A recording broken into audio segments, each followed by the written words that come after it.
Yeah, where is my game against Jerry? I did play a ton of games today already. Yeah, here's my game against Jerry. Yeah, this is embarrassing. This is just a horrible, horrible game. We're going to go to analysis. Yeah, so I ended up playing the Benoni.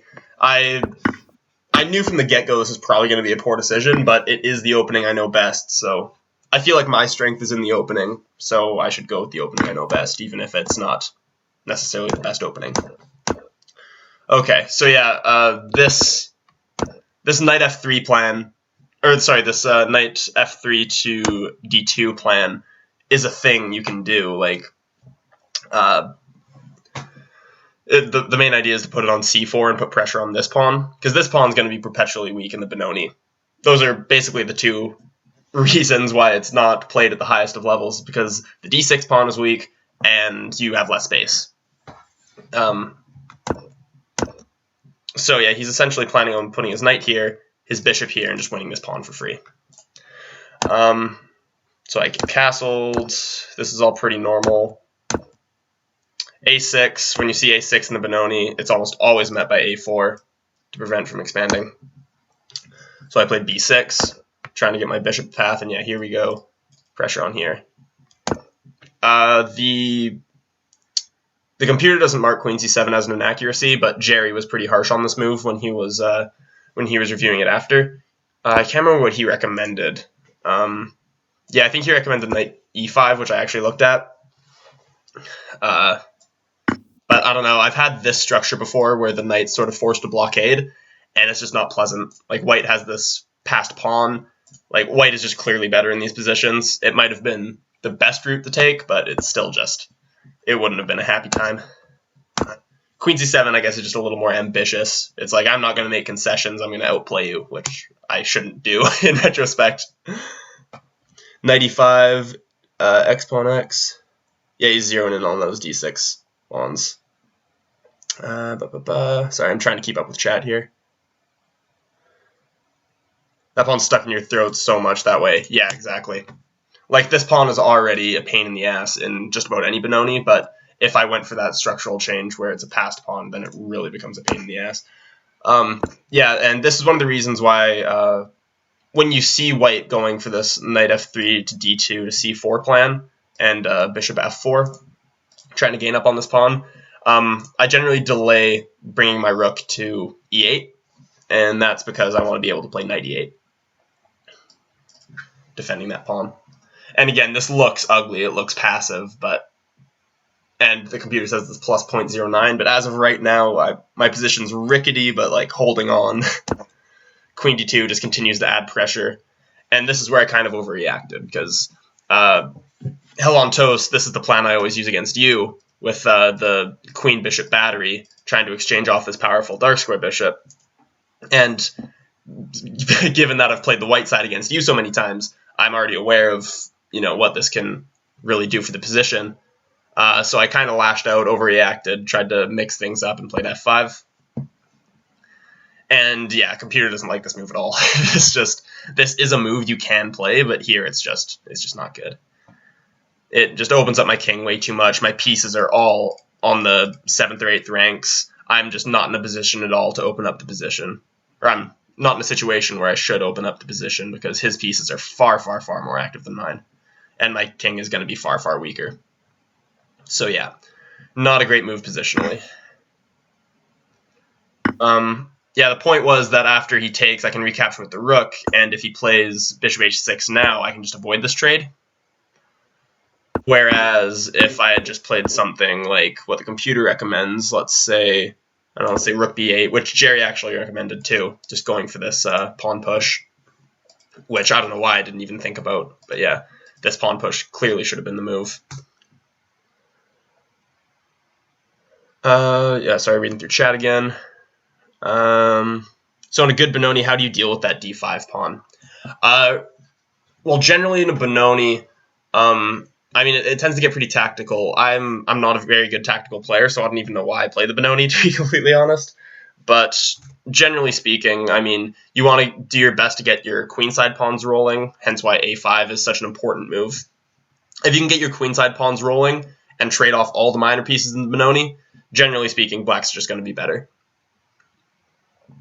Just because this queenside majority is just going to get rolling. In terms of undermining the center, f5 is generally a move. You can also have tactics with like taking this knight, or on occasion when you have a rook on the e-file, occasionally you can like take this pawn if there's pins. You really have to be sharp tactically to make it work, and I just am not. I'm not sharp tactically, so I don't know why I play this. Yeah, but sorry, I was going to say on rook b8 here, yeah, just this bishop move, and I can't avoid the bishop exchange because I'll lose my rook. Hence why I liked capturing with the rook here after this f5 move. But yeah, after bishop g4, I realized just how bad my position really is. Like, I already knew I was worse, but this really made me panic a little bit. Because, again, if I go right back to f8, which probably is the best move according to the computer, then he does get this idea. And the computer doesn't even say this is best, though. He just wants to give the check, king in the corner, and his pieces are swarming around me. And I have no space, I have no counterplay, I have no anything. And he's just going to murder me.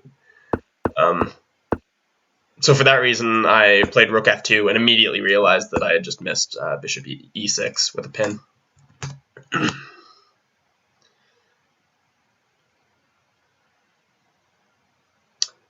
Yeah, I was meeting the battery that way, but it just ended up being too awkward. I should just bite the bullet and allow the battery, probably.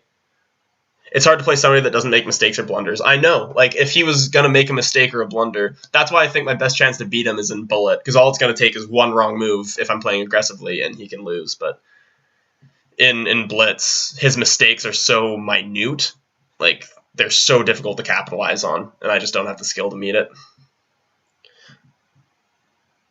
What did you want to play as the opening that turned into a Benoni? No, I've never beat him. I'm 0-25 against him now.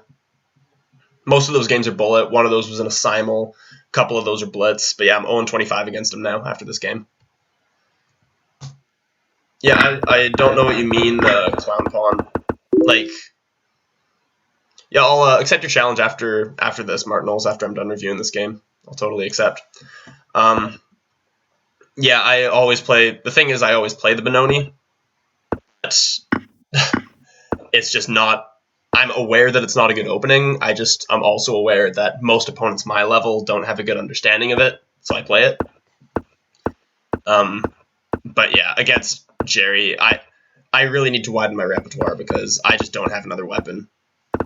Really. I guess I could have played the Slav, but I know that Jerry's so experienced, and the Slav is like one of the most common openings there is, that he was just going to beat me down. Not that Jerry's a fantastic opening master or anything like that, but he's still better than I am. Yeah, so after bishop e6, the game's pretty much already over. I kept going. I'm losing this rook anyway, so... He actually didn't end up taking it, which I found surprising. I mean, he knew that I was still going to be losing even after this, because instead of losing the rook, I just have this pawn to deal with, only 2 squares away from promotion, and it's just going to be a thorn. On top of that, now that it's off this file, his queen and knight are converging on this pawn, his rook's going to be able to come in. This is just not happy times for me. Like, this d pawn is going to fall, it's just a matter of time.